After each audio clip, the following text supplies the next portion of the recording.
Objection! That one word sums up so much about Ace Attorney. The drama, the excitement, the comedy, the twists and turns. It's all there in the way those red letters come up and the fingers start pointing. The Ace Attorney series has now been round long enough to be one of gaming's elder statesmen. And you know who's played them all? That's right, me. And I'd like to tell you why this series means so much to me. My first sight of Phoenix Wright was over the shoulder of Scott, watching him play the original on DS back at university. I was immediately struck by how unique the characters were and how brilliant the music was, despite the simplicity of both. The drawings were mostly static, and the DS's sound capabilities were nothing special.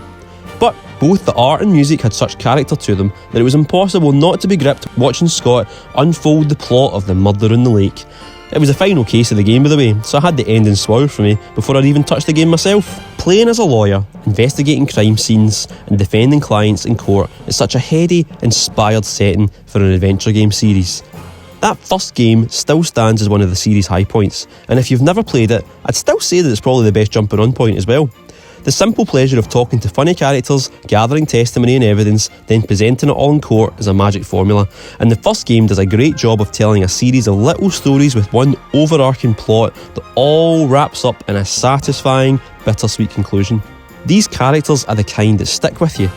Phoenix is a brilliant player character, constantly out of his depth but able to use his quick wits to get to the truth. Maya is still the best of the series' assistants, and Gumshoe is just perfectly drawn. The later games get a bit of flack from fans of the series, but the truth is, like the Yakuza series, it's a remarkably even series of games despite moving through console generations.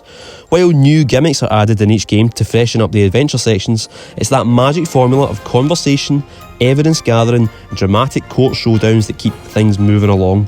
Even the change in protagonist to Apollo Justice from the fourth game keeps the fundamentals. That said though, the only main game of the series I've actually played more than once is the first. While the entire series has great writing that will keep you entertained, the first game has a pace to it that the rest just don't, and a lot of these gimmicks that do break up the adventure sections aren't quite as much fun the second time around. If the first game does hook you though, you will want to play the rest of them at least once, because they're all touching, exciting, and most importantly, hilarious page turners from start to finish. Shu Takumi is the man responsible for writing most of the series.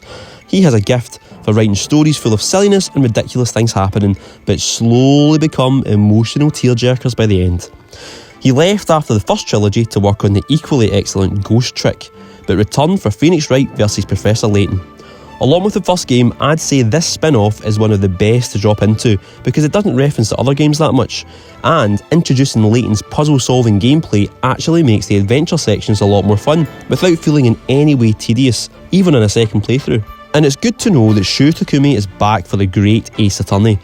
I've not had a chance to play this sub-series yet, but Scott assures me in his review this month that it's just as great as the rest of the games that I've grown to love.